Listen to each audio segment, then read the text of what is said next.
क्या वादा है वो? मैं वादा किया था कि जब तक मैं जीवांगी, जब तक मेरी जिंदगी है, जहाँ पे मेरी जो लास्ट सांस भी बोलती जहाँ ही निकल जाए, तो सब कुछ मेरे लिए जय ही है। जब तक जीऊंगी मैं साबरपिया के चौक में रहूंगी। सो हे मीटअप मेनिया फैमिली, बहुत बहुत स्वागत है आपका मीटअप मेनिया चैनल पर। तो वीडियो पर आगे तो एंड तक जरूर बने रहना। और यार आज की वीडियो बहुत ही ज़्यादा मज़ेदार होने वाली है। तो दोस्तों, रुड़की से कुल 7 किलोमीटर दूरी पर पड़ता है कलिया शरीफ। कलिया शरीफ एक जगह है जो कि बहुत ही ज़्यादा फेमस है अपने चमत्कारों को लेकर। यहाँ पर साबिर पाक जी की दरगाह है जहाँ पर हर धर्म के लोग आते हैं, चाहे वो हिंदू हो, चाहे वो मुस्लिम हो, चाहे वो अदर धर्म से रिलेशन रखता हो। तो दोस्तों, आज हम इस जगह के इतिहास के बारे में, यहाँ के चमत्कारों के बारे में, हर चीज़ पर चर्चा करने वाले हैं। तो वीडियो पर आगे तो एंड तक बने रहना, और वीडियो अच्छी लगे तो लाइक कर देना, चैनल पर नए हो तो सब्सक्राइब कर देना, और इसी के साथ एंजॉय कीजिए इस वीडियो को। मिलते हैं आपसे थोड़ी देर में। आ गए हैं साबिर पिया के यहाँ पे इकबाल। कितना चक्कर लगाया हमने यहाँ के? काफी चक्कर लगाए हम लोगों ने। और बहुत, मतलब इकबाल के साथ मेरा ये शायद तीसरा चौथा चक्कर होगा, है ना? तो अभी चलते हैं सलाम करने, और इकबाल भी हमारे साथ अभी जुड़ेगा। मतलब ये इतना वो है कि एक रिक्वेस्ट पे आ गया, अपने सारे काम छोड़ के। संडे का दिन है, तो अब देखते हैं इकबाल, चलते हैं सलाम करने। हेलो, नमस्ते, सत श्री अकाल। हमारे साथ जुड़ गए हैं मोहम्मद अजीज साबरी। ये खादिम है दरगाह साबिर पाक के हमारे।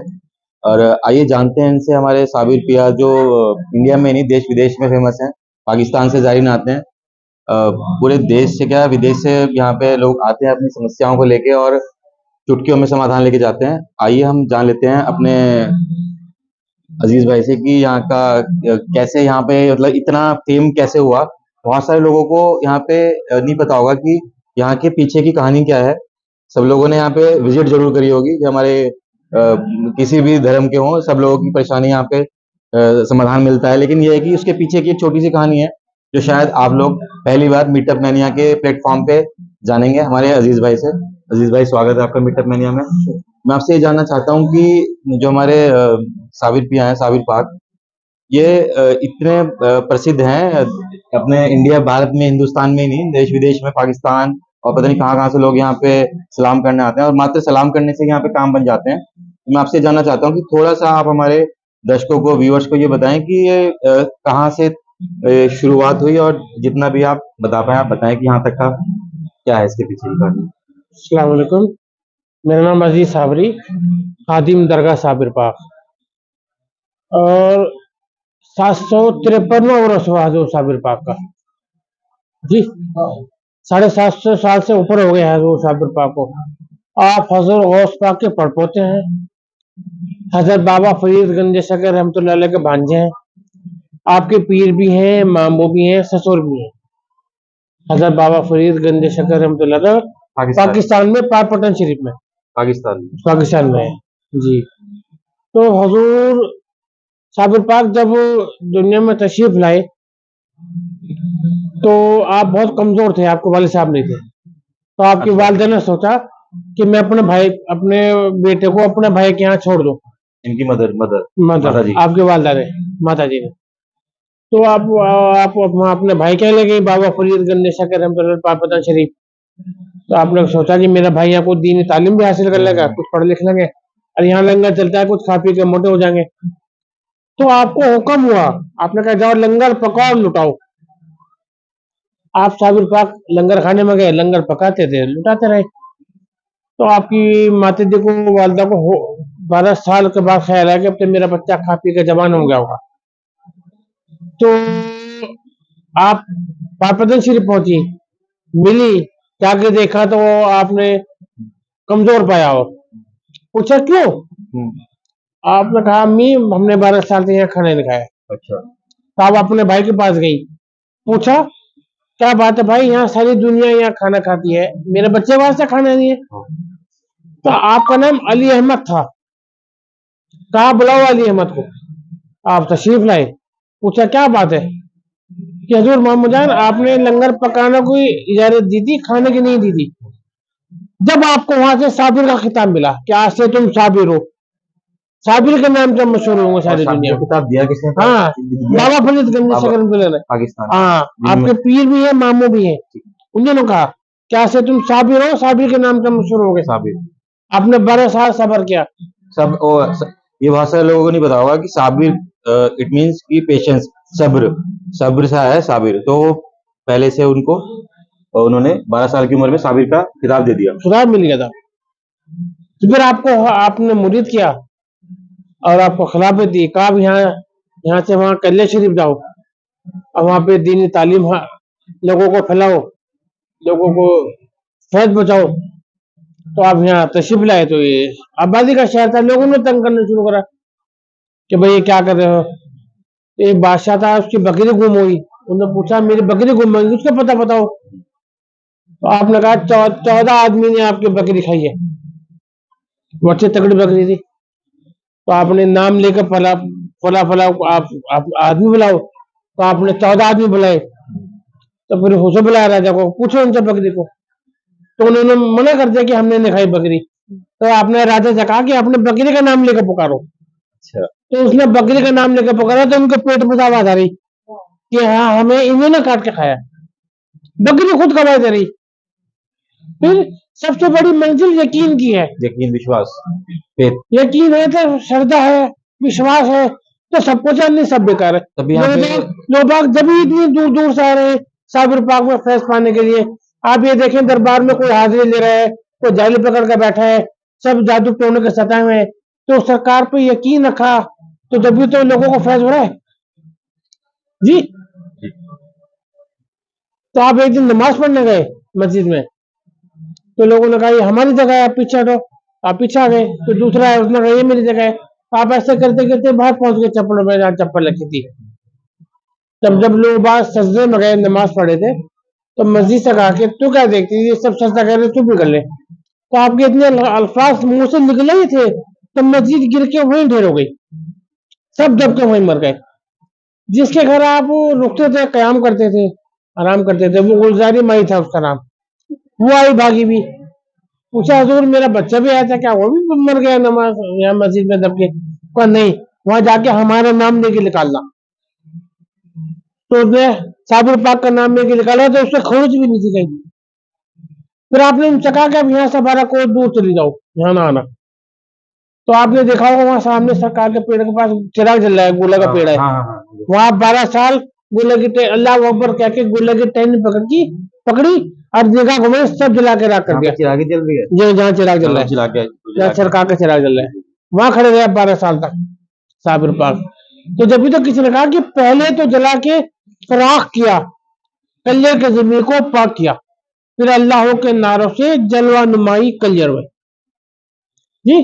और अजीज साहब, एक मैं वो आपसे भी जो आपने थोड़ा देर पहले उसका जिक्र किया था, मैं वो भी जानना चाहूंगा आपसे कि कलियर में वो आते हैं, जैसा कि आपने अभी वो जी शेर वो इरादे सैकड़ों बनते हैं लेकिन टूट जाते हैं, वही कलियर में आते हैं जिन्हें साबिर बुलाते हैं जी।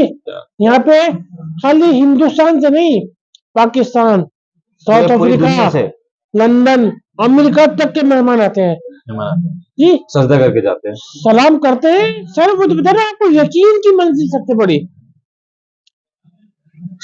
दुआ मांगते हैं साबिर पाक में, मनोकामना पूरी है, मुर्दा तक जिंदा होते हैं। फिर उसके बाद में एक अभी साल भर पहले बच्चा जिंदा हुआ, होते हैं, चमत्कार होते हैं जी।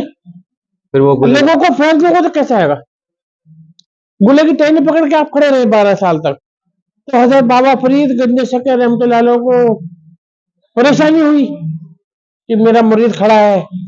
आपने आज भी इकट्ठे करे, पूछा कोई है ऐसा जो मेरे साबिर को बिठा सके। तो हजरत ख्वाजा शमशुद्दीन तुर्कपानपति आप खड़े हुए, फरमाया कि हजूर मुझे हुक्म करे, मैं साबिर पाक को बिठा दूंगा। तो ठीक है। तो आपने कहा कि साबिर पाक के कभी भी सामने ना आना, हमेशा पीछे रहना। तो आप फरमाया ठीक है हजूर। तो आप यहाँ आए तो आग जलती थी, तो आपने कुरान शरीफ की तिलावत पढ़ी, और कुरान शरीफ की तिलावत पढ़ते रहे, आगे बढ़ते रहे, आग ठंडी होती गई। तो आप पास पहुंच गए और पढ़ते रहे। पूछा तो रुक गए, तो कहा क्यों रुक गए हो, कि हजूर मैं बहुत दूर से आया हूँ, थक गया हूँ। तो ठीक है बैठ के पढ़ लो। तो आपने फरमाया कि कैसे हो जाए, आका खड़े रहे, गुलाम बैठ गए। जब कहा आपने चलो ठीक है सहारा दे के बिठाओ, तो आपने सहारा दे के बिठाया था। फिर आपने मुरीद किया और हमेशा खिदमत में रहते थे। साबिर पाक के। फिर आपने हुक्म किया कि अब यहाँ से जाओ चित्तौड़ में, राजा की फौज में भर्ती हो जाओ। तो आपने सवाल किया था कि हजूर फना क्या है, बका क्या है। तो आपने कहा अभी इसका टाइम नहीं आया। जिस दिन तुम्हारे से कोई करामात जाहिर हो जा, कोई चमत्कार जाहिर हो जा, तो सोचना हम पर्दा कर गए, चोला छोड़ गए। तो आप वहां भर्ती हो गए। अब राजा परेशान होता फिरता था कि ये किले में फतह होता, कभी किसी के पास जाए, कभी किसी के, कभी कहीं कहीं। तो एक फकीर मिले, उन्होंने कहा तुम्हारी फौज में खुद एक वली मौजूद है, जब तक वो दुआ नहीं करेंगे आपका किला फतेह नहीं होगा। तो आपने कहा नाम बता दीजिए। उन्होंने कहा हम नाम नहीं बता सकते। तो पहचान बता दीजिए। कहा पहचान बता देंगे। जिस दिन आंधी तूफान आएगा तो वो सब खेमे उड़ देंगे, वो खेमा मौजूद रहेगा, सब चिराग बुझ जाएंगे, वो चिराग जलता होगा। ये पहचान है। ये वही वाला चिराग? नहीं नहीं, ये वो नहीं। वो वहाँ चित्तौड़ में, चित्तौड़गढ़ में है। आपका एक चिल्ला है वहाँ पे चित्तौड़ में, फतेह शमशुद्दीन का। वो भी हमेशा 24 घंटे चलता रहता हाँ, वहाँ चिराग जलता रहता है हर वक्त। ये पुल के नीचे है, मैंने खुद देखा है। तो राजा आंधी तूफान का इंतजार करने लगा। तो एक दिन वो भी आया कि आंधी तूफान चली, तो राजा बाहर ढूंढने निकला, तो देखा हाँ खेमा मौजूद है और वहां चिराग जल रहा है, आप बैठे हैं। तो आपने जाके पैर पकड़े, गलती की माफी मांगी कि हुजूर आप मुझे माफ कर दीजिए, मैं आपको पहचान नहीं सका। तो आपने कहा नहीं कोई बात नहीं, यहाँ तो ऐसी कोई बात नहीं, पर नहीं आप दुआ कर दीजिए अब मेरा किला फतेह हो जाए। तो आपने कहा ठीक है, हमारी छुट्टी दे दीजिए, अब हमारी ड्यूटी पूरी हो गई और हम दुआ कर देंगे कुछ दूर जाके, और आप सुबह हमला करना है और किला आपको फतेह हो जाएगा। आपने छुट्टी ली, कुछ दूर जाके दुआ करी, तो सुबह किला फतेह हो गया। तो आप समझ गए हमारे पीर ने पर्दा कर लिया। आप वहां से चले तो ठोकर लगी, बेहोश हो गए। होश में आए तो कंजर में पाया। तो आपका सरकार का दिशा मुबारक रखा है, एक शेर इधर बैठा है, एक शेर इधर बैठा है, इधर यहाँ पे। ये कंजर में। तो शेर ने देखा इनके आगे आदमी, तो शेर दोनों चले गए। आप कुछ देर बैठ के रोए, हाथ लगाने का हुक्म नहीं था, तो आंख बंद करके आप ख्याल करते रहे कि अब आपको गुस्ल दिया जा रहा है, आप कफन पहना जा रहा है। तो जनाजा तैयार हो गया, आप मुसल्ला बिछा के खड़े होने लगे। तो इतने में कोई घोड़े पे घुड़सवार आए, तो आप रुके, देखो कोई आ रहा है, तो कहा रुको नमाज हम पढ़ाएंगे। तो आप नमाज पढ़ने खड़े हुए, इधर सलाम फेरा तो सारे वली मौजूद है, इधर सलाम फेरा, हुरू मलाइक फरिश्ते नबी वली सब मौजूद है, पीछे तक फौज थी पूरी। तो आप बैठ के जाने लगे, तो आपने घोड़े की लगाम पकड़ी, फरमाया क्या बात, कल को किसी ने सवाल किया कि तुम्हारे पीर की जनरल की नमाज किसने पढ़े, तो मैं क्या जवाब दूंगा। तो आपने हल्का सा नकाब उठाया, पहचानो शमशुद्दीन, तुमने सवाल किया था फना क्या है, बका क्या है। तो कोई फना है बका अल्लाह का वली कभी नहीं बता जी, ये जिंदा वली है, और ये नहीं सारे वली जिंदा है। हिंदुस्तान पे एहसान सकागरी नवाज का, हजरत ख्वाजा ख्वाजगान ख्वाजा मुइनुद्दीन चिश्ती जुम्मा अजमेरी हिंदन वली अता रसूल, सबसे पहले आप तशरीफ लाए, आप चिश्ती साबरी हैं, हजूर साबिर पाक। तो यहाँ लोगों को फैज हो रहा है, लोग बाग आते हैं, अपने दिल की तमन्ना पूरी करके जाते हैं। तो बहुत ही सब लोगों ने मतलब हमारे अजीज भाई ने बहुत अच्छे से समझाया। मेरे को नहीं लगता कि शायद अभी तक ये जो इन्फॉर्मेशन थी ऐसे किसी सोशल मीडिया प्लेटफॉर्म पे अवेलेबल होगी, और आप सब लोग जान गए होंगे कि यहाँ पे इतना यहाँ पे क्यों फेमस है, क्यों फेम है, क्यों यहाँ पे इतने माथे झुकते हैं डेली हजारों की संख्या में, और उर्स में तो यहाँ पे कहना ही क्या होता है। कई लाख जो होता है। अच्छा, मैं आपसे एक चीज और जानना चाहूंगा कि उर्स क्या होता है? साबिर साहब का जन्मदिन है क्या? नहीं, वो क्या आपने क्या दिन होता जो है? आपने जिस दिन चोला छोड़ा था आपने, अच्छा, उसको उर्स जिस दिन, बोलते हैं। हाँ उसको उर्स बोलते हैं।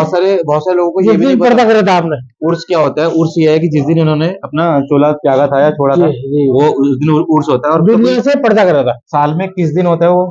साल में एक बार होता है, उर्दू की तारीख होती है 12 रबी अव्वल। 12 रबी। हाँ, आपकी चांद की 11, 12, 13, 14, मेन 13, 14 है। 13 को कुल शरीफ होता है। 2024 में कौन से दिन बैठेगा वो? ये तो कैलेंडर में देखना पड़ेगा। अच्छा, अभी वो इसका वो बाद में टाइम है इसमें, समय है उसमें। ठीक है, तो ये थे हमारे साथ मोहम्मद अजीज खादिम दरगाह साबिर बीक। बहुत बहुत धन्यवाद अजीज भाई। सलाम, नमस्ते, सत श्री अकाल। सत श्री अकाल जी। सत श्री अकाल मैम। हमारे साथ जुड़ गई हैं मिसेज रंजीत कौर, जो आई हैं अमृतसर से। जी ये यहाँ पे आई हैं सलाम करने हमारे कलियर शरीफ में। तो आइए इनसे जानते हैं कि इनका यहाँ पे अनुभव एक्सपीरियंस कैसा है, और ये थोड़ा सा अपने बारे में कुछ बताएंगी, और उसके बारे में सबको एक मैसेज देंगी कि वो यहाँ पे जिसके साथ कोई भी कुछ भी है तो वो यहाँ पे कैसे आ सकते हैं। मैडम, स्वागत है आपका मीटर मैनिया पे। अपने बारे में थोड़ा सा बताएं और फिर जी बताएं। मेरा नाम रंजीत कौर बाट है, डिस्ट्रिक्ट अमृतसर ब्यास की मैं रहने वाली हूँ। ठीक है, मैं पिछले 4 वीक तो इधर आ रही हूँ। मैं काफी मतलब बहुत ही टाइम तो काफी सालों तो पहले मैं मानसिक तौर पे परेशान थी, घरेलू प्रॉब्लम थी मेरे कुछ। ठीक है, तो बहुत सारी दुनिया मैंने घूम ली, मुझे कहीं भी कुछ फर्क नहीं पड़ा। ठीक है, एक दिन मैंने यूट्यूब पर देखा तो मेरा भी एक मन में किया कि मैं भी जाके देखूं। मैं आज तो 4 वीक पहले आई थी। जिस दिन मैं फर्स्ट डे आई थी तो आज तक मैं बहुत ठीक हूँ। मैं दिमागी टेंशन जो भी प्रॉब्लम, हेल्थ प्रॉब्लम सारी ही क्लियर फिर हो चुकी है। वाकया ही क्लियर, क्लियर का नाम तो क्लियर भी है। मैं अभी जितने भी लोग हैं अपन मेरे दुखी भैन भरा देश विदेश तक, मैं यही चाहती हूँ कि जिसको प्रॉब्लम है वो किसी तो बिना इधर आए, सजदा करे, उनकी हर एक मनोकामना, शारीरिक तंदुरुस्ती और जो दुख है सारे ही ठीक होंगे। मैम, मैं एक चीज देख रहा हूँ कि आप बात करते करते इमोशनल भी हो रहे हो, तो थोड़ा सा मैं ये जानना चाहूंगा कि यहाँ पे जो आप एक पावर है, एक शक्ति है, बहुत कैसा अनुभव कर रहे हो आप यहाँ पे? एक पॉजिटिविटी है बहुत, तो आप मतलब हमारे व्यूअर्स तो महसूस नहीं कर पाएंगे, लेकिन आप और मैं तो कर सकते हैं। तो आप क्या मैसेज देना चाहोगे सब लोगों को कि यहाँ पे आए और यहाँ पे सलाम करें, सजदा करें और अपनी जी परेशानियों का समाधान लेके जाएं? जी, इमोशनल तो मैं इसलिए हूँ कि मैं पूरी लाइफ गुजार दी और जहाँ के मुझे सुकून मिला वो यही एक पवित्र स्थान मिल गया। और जैसे ही हम इसे जगह के अंदर एंटर करते हैं ना, तो एक बड़ी अजीब सी हमें एक चुनचाट वाइब है, मिलती एक है, पॉजिटिविटी, एक एक पॉजिटिविटी वाइब है। मिलती है। तो नॉर्मल ही हमारी आंखों में आंसू बह जाते हैं कि अब मैं दुख से नहीं रो रही, और जो आंसू खुशी आएंगे के वो आंसू मेरे है। खुशी के आंसू है। और मैं चाहती हूँ जितने भी मेरे बहन भाई दुखी है पूरे वर्ल्ड में, वो इधर आए, सजदा करें और चंगी एक जड़ी है इन्हों तंदुरुस्ती भी मिले और सुकून मिले। सारी परेशानियां यहीं छोड़ के जाएं, मतलब हाँ आए और छोड़ के जाएं। और मैंने मैडम सुना है कि आप यहाँ से एक प्रॉमिस भी करके जा रहे हो साबिर भैया को, एक वादा वादा करके जा रहे हो। क्या जी, वादा है वो? मैं वादा किया था कि जब तक मैं जीवांगी, जब तक मेरी जिंदगी है, जहाँ पे मेरी जो लास्ट सांस भी बोलती है जहाँ ही निकल जाए, तो सब कुछ मेरे लिए यही है। जब तक जीऊंगी मैं साबर पिया के चौक में रहूंगी। बहुत बहुत धन्यवाद मैडम आपका, हमसे बात करने के लिए। Thank you. Thank you. ये हमारे मुराद भाई, और इकबाल को तो आप जानते ही हो। जी मुराद भाई, बहुत बहुत शुक्रिया। अजीज भाई ने बहुत अच्छा, अजीज अजीज था ना, जी अजीज मियाँ। तो बहुत अच्छा उन्होंने बताया। मेरे ख्याल से ऐसी इन्फॉर्मेशन तो अभी तक किसी सोशल मीडिया प्लेटफॉर्म पे होगी नहीं कि साबिर पिया के बारे में, मतलब आते हैं सब लोग यहाँ पे, लेकिन कि ऐसा क्या हिस्ट्री थी और कैसा, कि वो तो जी बहुत अच्छा बताया। तो हम भी थोड़ा सा अपने मुराद भाई से एक बार जान लेते हैं कि यहाँ पे मुराद भाई थोड़ा सा एक आप मेरे को आइडिया बताओ कि अप्रोक्सीमेट यहाँ पे, मतलब लगभग यहाँ पे डेली नॉर्मल दिनों में कितने लोग आते होंगे सजदा करने लगभग? नॉर्मल डेलो में सजदा नहीं बोलते, नंबर एक बात तो सलाम। उसे ना सलाम करना बोलते हैं। सजदा तो नमाज के अंदर होता है अच्छा। थोड़ी सी, क्योंकि आपस में लोगों के अंदर ना इत्तफाकी पैदा होती है। सजदा बोलते हैं जब अगर कोई नमाज पढ़ता है, सुबहान अल्लाह कहते हैं। इसे कदम बोशी बोलते हैं, कुछ लोग मत्था टेकना बोलते हैं, हमारे यहाँ कुछ लोग सलाम अगर करने जैसे कहते कोई हैं। हिंदू धर्म का आ रहा है, किसी गैर मुस्लिम धर्म से आ रहा है, तो उसको सलाम करना बोलेगा? हाँ, उसे मत्था टेक लिया, मत्था टेक लिया, जी जी, सलाम। वो तो एक सिर झुका दिया। वो तो शब्द, सजदा तो सिर्फ और सिर्फ परवरदिगार को है। वो तो एक्चुअली शब्दों का फेर है, जी जी की है वो जी। शब्दों का है। मतलब ये है कि यहाँ पे लगभग कितने दिन में आते होंगे यहाँ पे असल में सलाम करने? सिस्टम ये है कि यहाँ तारीखों का खेल है। उर्दू कैलेंडर के हिसाब से जैसे साबिर पाक की 13 तारीख पड़ती है चांद की, तो उस हिसाब से 13 तारीख में रात में प्रोग्राम होता है। मिलाद शरीफ का अलग लोग आते हैं। नौचंदी जुमरात पड़ती है, उसमें ज्यादा लोग आते हैं। वैसे वीकली जो जुमरात होती है उसमें प्रोग्राम होता है असर की नमाज के बाद खत्म शरीफ का। तो डेली का अगर न्यूनतम वैल्यू निकाले, एक दिन में 2-3 हजार तो न्यूनतम वैल्यू से एक बार और बताना चाहता हूँ आपको मुराद भाई के बारे में। ये मुराद भाई अभी यहाँ पे तो जरा ये मफलर पहन के स्मार्ट से बन गए, वैसे मेरे जूनियर है। न्यूनतम जूनियर नहीं, बहुत वैसा जूनियर है मेरे। न्यूनतम वैल्यू ये है कि डेली के 2000 पब्लिक मान लो, जैसे सर्दी का मौसम है वैसे चला है। नहीं तो गर्मियों में तो डेली 10,000 15,000 इस तरह लोग आते हैं। और वैसे अप्रोक्सीमेट जो उर्स वगैरह होता है उसमें लाखों की तादाद में। लाखों में, उसमें तो जी जी पूरा भर रहता है। जी जी उसमें तो क्लियर का नक्शे बदल जाता है, मतलब जेठी जमरातें पड़ती है यहाँ पे जहाँ वैसे तक ही। देखो सब सलाम करने वाले ही मिलते हैं वहाँ। जी जी जी जी। तो ये थे हमारे मुराद भाई, और जो हमारे जूनियर भी हैं। बहुत अच्छा लगा इनसे बात करके। धन्यवाद मुराद भाई। ओके, शुक्रिया।